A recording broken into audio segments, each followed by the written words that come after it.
오늘 우리에게 주시는 하나님의 말씀은 예레미야 28장 11절입니다. 모든 백성 앞에서 하나냐가 말하여 이르되 여호와께서 이와 같이 말씀하시니라. 내가 2년 안에 모든 민족의 목에서 바벨론의 왕 느부갓네살의 멍에를 이와 같이 꺾어 버리리라 하셨느니라 하매 선지자 예레미야가 자기의 길을 가니라. 아멘. 오늘은 하나님과 동행하는 모습이 있는 성도, 하나님과 동행하는 모습이 있는 성도라는 제목으로 말씀을 증거하도록 하겠습니다. 창세기 4장과 5장에는 두 개의 족보가 기록되어 있습니다. 하나는 가인의 족보이고 다른 하나는 셋의 족보입니다. 먼저 가인의 족보를 보면 이렇습니다. 창세기 4장 20절부터 22절까지 함께 보겠습니다.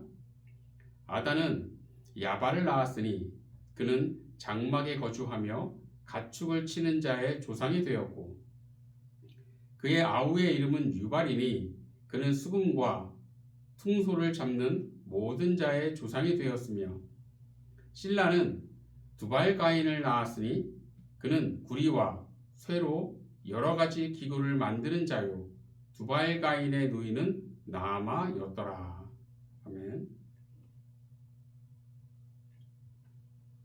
본문에 보면 야발은 가축을 치는 자의 조상이 되었는데 이것은 경제적인 부를 이루었다라는 겁니다. 그리고 유발은 수금과 퉁소를 잡는 모든 자의 조상이 되었는데 이것은 문화를 발전시켰다라는 겁니다.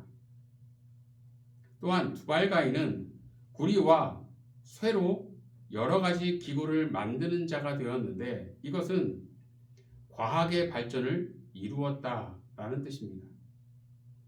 이렇게 가인의 족보를 보면 경제적인 부를 이루고 문화를 발전시키고 과학의 발전을 가져왔어요. 세상적으로 보면 너무나 화려하고 대단한 성취를 이루었습니다. 그에 반해 셋의 족보를 보면 이렇습니다. 창세기 5장 6절부터 11절까지 함께 봅니다. 셋은 105세에 에노스를 낳았고 에노스를 낳은 후 807년을 지내며 자녀들을 낳았으며 그는 912세를 살고 죽었더라. 에노스는 90세에 게난을 낳았고 게난을 낳은 후 815년을 지내며 자녀들을 낳았으며 그는 905세를 살고 죽었더라. 셋의 족보를 보면 가인의 족보와 비교할 때 너무나 초라합니다. 셋의 족보는 낳고 죽었더라. 이게 답니다. 가인의 후손은 경제, 문화, 과학의 성장을 이루는 화려함이 있는데 셋의 후손은 태어나고 죽었다는 것 외에 내세울 게 하나도 없습니다. 그런데 창세기 5장 32절을 함께 봅니다. 노아는 500세 된 후에 셈과 함과 야벳을 낳았더라. 셋의 후손 중 노아가 있습니다. 우리는 노아와 관련된 이야기를 너무나 잘 알고 있어요. 하나님의 심판으로 노아의 가족을 제외한 모든 사람들이 죽고 말았습니다. 즉 경제, 문화, 과학의 성장이라는 화려함을 이룬 가인의 후손에게는 구원의 은혜가 없었는데 낳고 죽었다 이것밖에 없는 초라한 셋의 후손에게는 구원이라는 놀라운 은혜가 있었다라는 겁니다.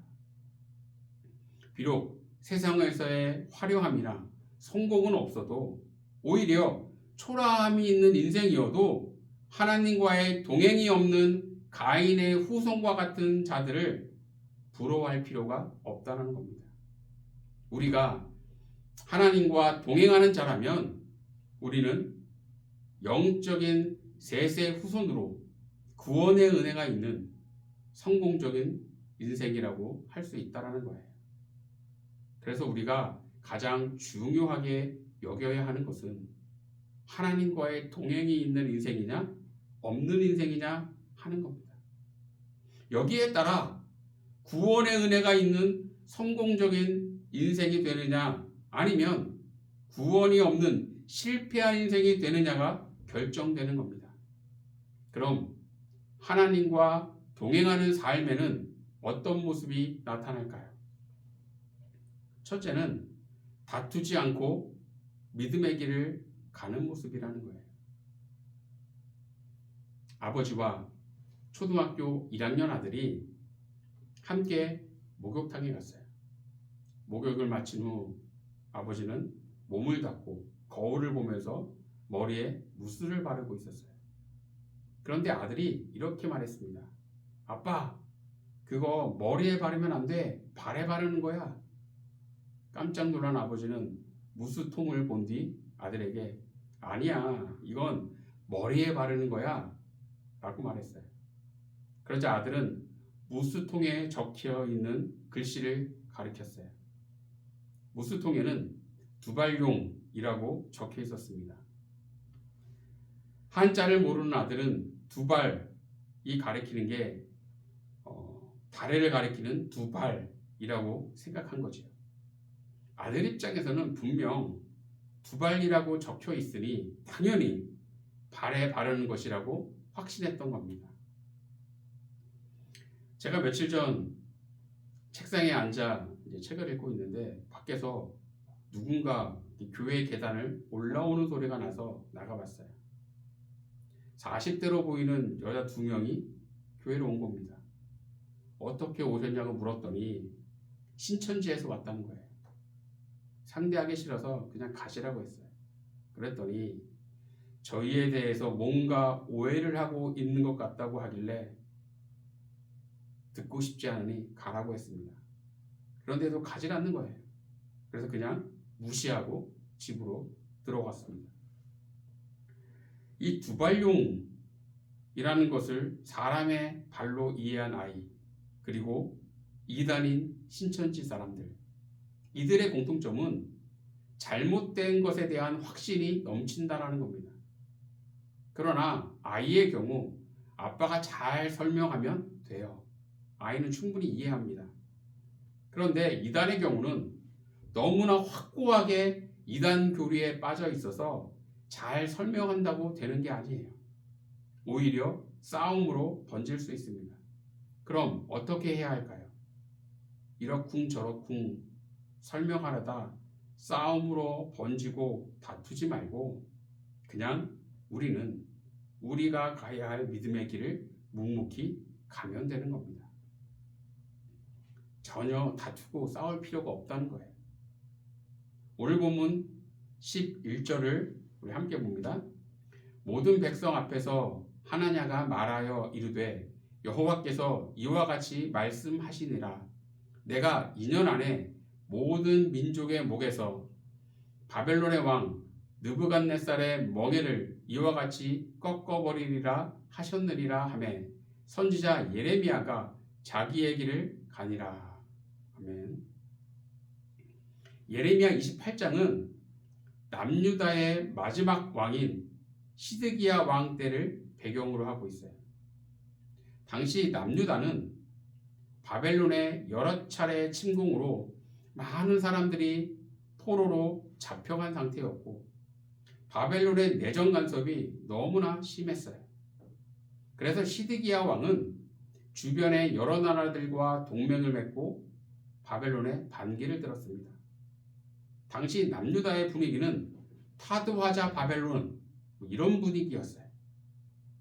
그런데 하나님의 뜻은 남유다가 바벨론에 복종하는 것이었습니다. 그래서 예레미야 선지자는 하나님의 뜻이 바벨론에 복종하는 것이라고 시드기야 왕과 남유다 백성들에게 전했어요. 그때 거짓 선지자인 하나냐 선지자가 사람들을 선동하는데 2년 안에 바벨론으로부터 우리는 해방될 것이라고 주장했어요. 그게 하나님의 뜻이라고 그는 주장했습니다. 문제는 왕을 비롯한 남유다 백성들이 거짓 선지자인 하나냐의 말을 믿었다라는 겁니다. 이때 예레미야 선지자는 더 이상 하나냐와 사람들을 설득하려 하지 않았어요. 본문 마지막에 보면 예레미야가 자기의 길을 가니라 그렇게 말씀하고 있어요. 예레미야 선지자는 어떻게든 설득하려고 전전긍긍하지 않고 선지자로서의 자기의 길을 그냥 갔다라는 겁니다. 마태복음 10장 14절을 함께 봅니다. 누구든지 너희를 영접하지도 아니하고 너희 말을 듣지도 아니하거든 그 집이나 성에서 나가 너희 발의 먼지를 털어버리라. 아멘. 본문에서 발의 먼지를 털어버리라 라는 말씀은 미련을 두지 말고 단호하게 돌아서라는 겁니다. 즉 너희를 받아들이지 않고 복음을 들으려 하지 않으면 미련을 두지 말라는 거예요. 미련을 두고 구구절절 설명하려 하지 말고 단호하게 돌아서라는 겁니다. 때로는 신앙과 관련해서 세상 사람들과 다툼이 일어날 때가 있어요. 어떤 사람은 하나님이 보이냐? 보이지도 않는데 어떻게 믿어? 라면서 교회 다니는 사람을 이상한 사람으로 취급할 때가 있어요. 또 하나님이 있다면 세상이 왜 이래? 하나님은 도대체 뭐 하는 거야? 그러면서 하나님을 이상하고 나쁘게 말하는 경우도 있는 겁니다. 그런데 우리가 아무리 구구절절 얘기해봐야 설득이 잘 되지 않아요.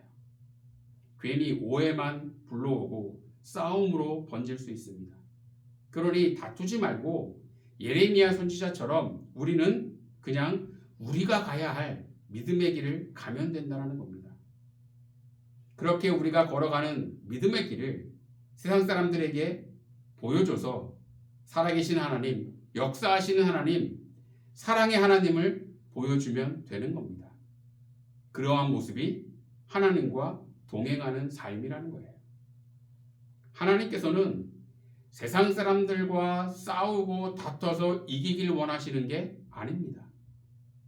오히려 세상 사람들에게 묵묵히 믿음의 길을 가는 하나님과의 동행을 보여주길 원하십니다.